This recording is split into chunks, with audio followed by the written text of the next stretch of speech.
Good afternoon. We are talking on three things today. One related to the Home Minister, the 2G matter. Second, a complete absence in the Congress leadership. And a third related to Uttarakhand.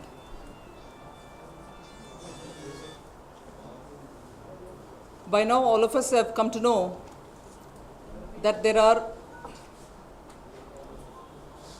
fairly extensive references in the conversation between former Minister A. Raja and Neera Radia on whatever is alleged as the role played by Sri P. Chidambaram. The allegations referred there related to money being taken and also functioning of Mr. Chidambaram regarding minerals and gas matters. As reported in the press, I would like to place some of the facts which are coming through the media that the Supreme Court has asked the IT department, the income tax department, to produce a transcript of the conversation between Mr. A. Raja and Neera Radia.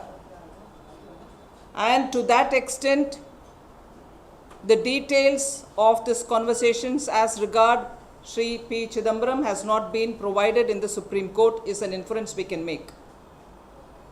However, we also understand from the media that an analysis related to this money taking so alleged by Sri Chidambaram has been entered by the CBI as an analysis elsewhere.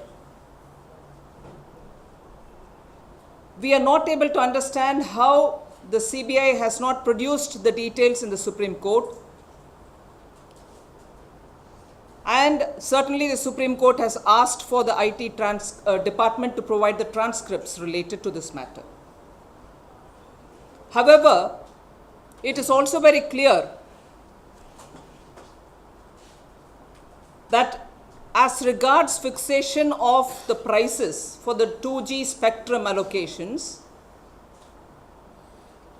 there was a role played by Sri P. Chidambaram as Finance Minister then in fixing the price of 2001 as the price at which 2G was allocated in 2007.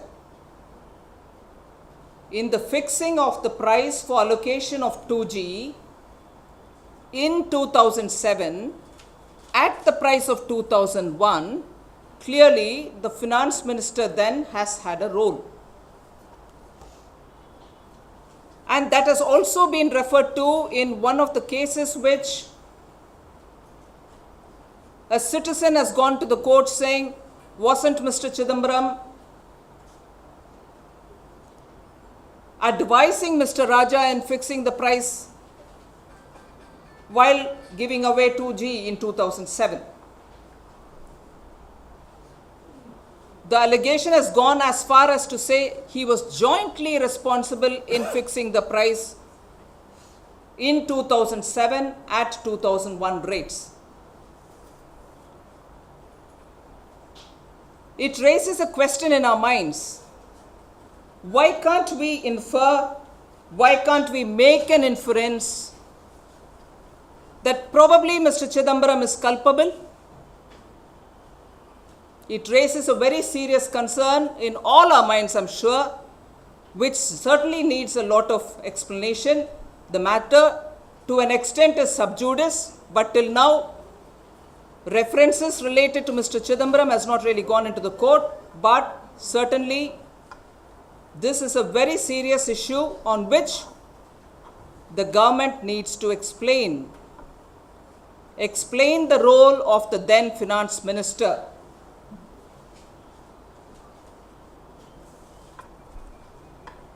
A conspiracy of silence continues from the Prime Minister. Whether it is a matter related to P. Chidambaram's role in the 2G spectrum, in spite of a lot of questions being raised from different quarters.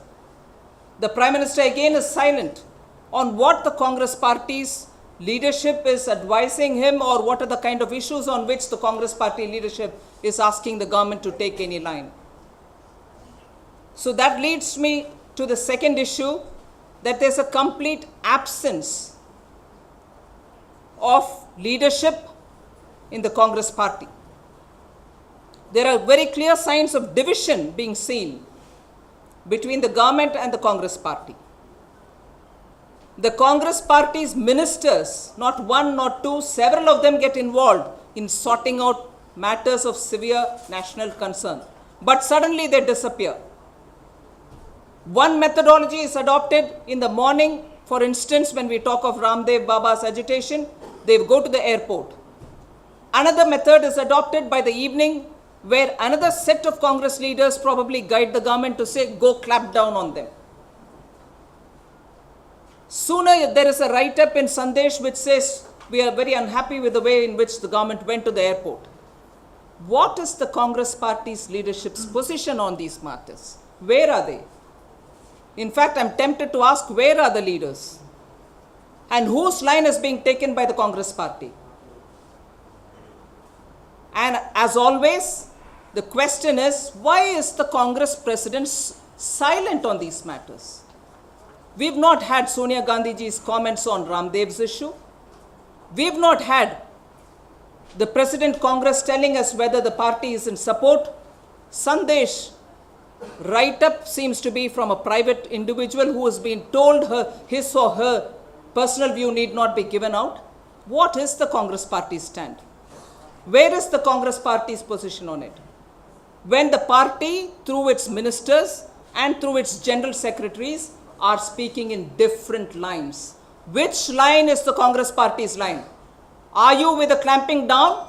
Are you with the mishandling of women? Are you with the way in which Baba Ramdev or Anna Hazare are being dealt with? On the one hand, you talk with Anna Hazare. On the other, you don't give him enough confidence to continue with the talk. He goes on a midway as the draft is being made of Lokpal bill. He goes on another unshan. Where is the Congress Party? If anything, I would be very interested in asking the media, did you find any of them to speak on behalf of the Congress Party? Or is each one of them giving one line? We charge that the Congress Party is purposely giving a very misleading picture in this. One attacks, another justifies, a third says this whole approach is wrong, a fourth one says, no, we are going on the right track, we know to handle all of them. What is the Congress Party's position? And it is important that the country knows it, because they are, after all, leading the ruling coalition. And I think it's unfair to leave the people of India guessing as to which is the party's line, when the General Secretary, as different from the ministers, and as different from another General Secretary, seems to be speaking in multifarious voices. In fact, I understand, and you may correct me, that there is a Chief Information Commissioner's request to the PMO asking to detail the travel schedules of the President Congress Party and also of the General Secretary. We'll certainly be interested in knowing where the President of Congress Party is when so many questions need her attention and a response from her.